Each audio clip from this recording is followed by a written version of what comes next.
से पहुंचे श्री राम अयोध्या। प्रिय दर्शकों, क्या आप जानते हैं, जब श्री राम रावण का वध करके अयोध्या वापस लौट रहे थे, तब उनके पास वनवास काल के केवल 2 ही दिन शेष बचे थे। उनका उसी समय के अंदर अयोध्या वापस लौटना अति आवश्यक था। लेकिन अयोध्या जाने का सफर बहुत ही लंबा था, किंतु उन्होंने इतना लंबा सफर इतने कम समय में कैसे तय किया? आज हम इसी विषय पर अपने चैनल महावॉरियर पर आपको श्री राम के अयोध्या वापस लौटने की कहानी सुनाने जा रहे हैं।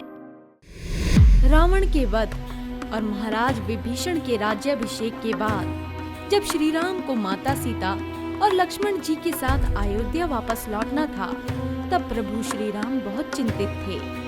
महाराज विभीषण ने प्रभु श्री राम को चिंतित देखकर उनसे पूछा, हे प्रभु, सेवक के होते हुए मेरे स्वामी को किस बात की चिंता है?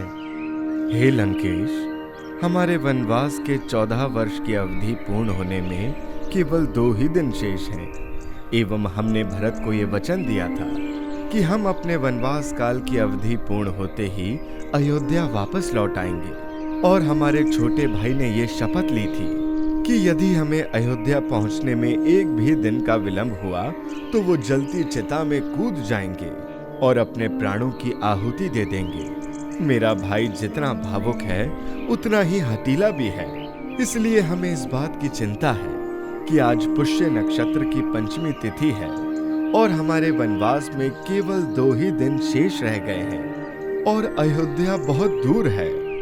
प्रभु श्री राम की व्यथा सुनकर हनुमान जी प्रभु श्री राम से कहते हैं, हे प्रभु, आप चिंता न करें। आपके सेवक में अभी इतना सामर्थ्य है कि वो आप सबको अपने कंधों पर बैठाकर 1 ही दिन में अयोध्या पहुंचा सकता है। हे हनुमान जी, इसकी कोई आवश्यकता नहीं। हमारा पुष्पक विमान आखिर किस दिन काम आएगा? हे प्रभु, ये वही पुष्पक विमान है जिसे महाराज रावण कुबेर से छीन कर ले आए थे।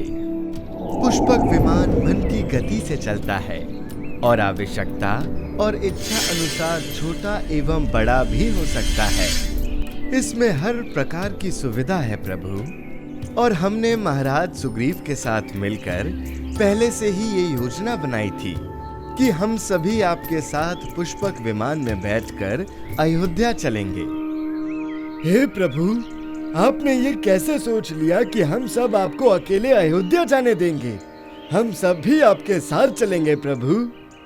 आपका राज्याभिषेक देखने का सौभाग्य तो युगों युगों तक देवताओं को भी नहीं मिलता। ऐसे दिव्य और पावन दृश्य को देखने की लालसा किसे नहीं होगी प्रभु।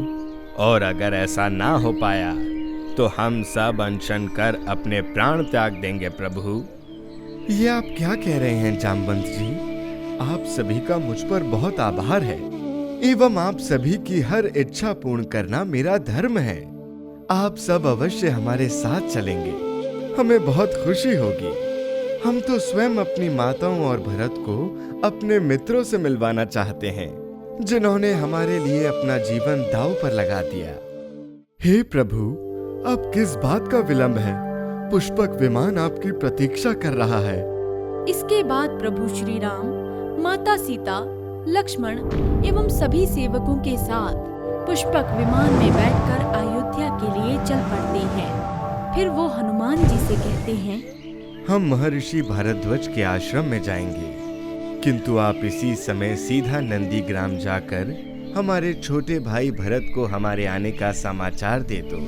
परंतु तुम वहाँ एक ब्राह्मण के वेश में जाना एवं सही समय देखकर अपने वास्तविक रूप में आकर हमारा ये समाचार भरत को देना। प्रभु श्री राम महर्षि भारद्वाज के दर्शन के लिए उनके आश्रम जाते हैं और उसके पश्चात वो अपने मित्र निषाद राज गुहा से मिलने भी जाते हैं। वहाँ जाकर माता सीता गंगा मैया की पूजा करती हैं और गंगा मैया से मांगी हुई अपनी मन्नत को पूरा करती हैं।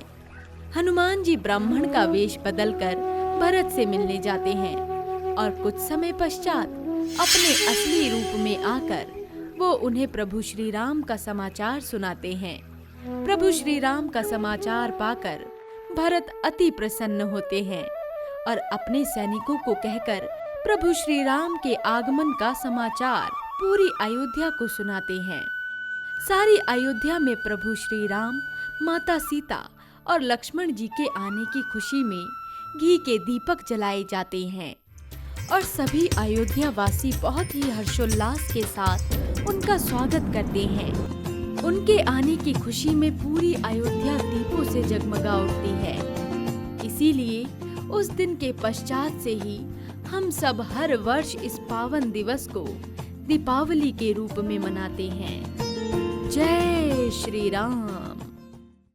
प्यारे दर्शकों, आपको हमारी आज की प्रभु श्री राम की अयोध्या वापस लौटने की कथा कैसी लगी, हमें कमेंट सेक्शन में जरूर बताएं। एवं आप अगली कहानी किस महावॉरियर की देखना चाहते हैं, आप ये भी हमें कमेंट करके बता सकते हैं। और हमारे चैनल महावॉरियर की तरफ से आप सभी को दीपावली की हार्दिक शुभकामनाएं।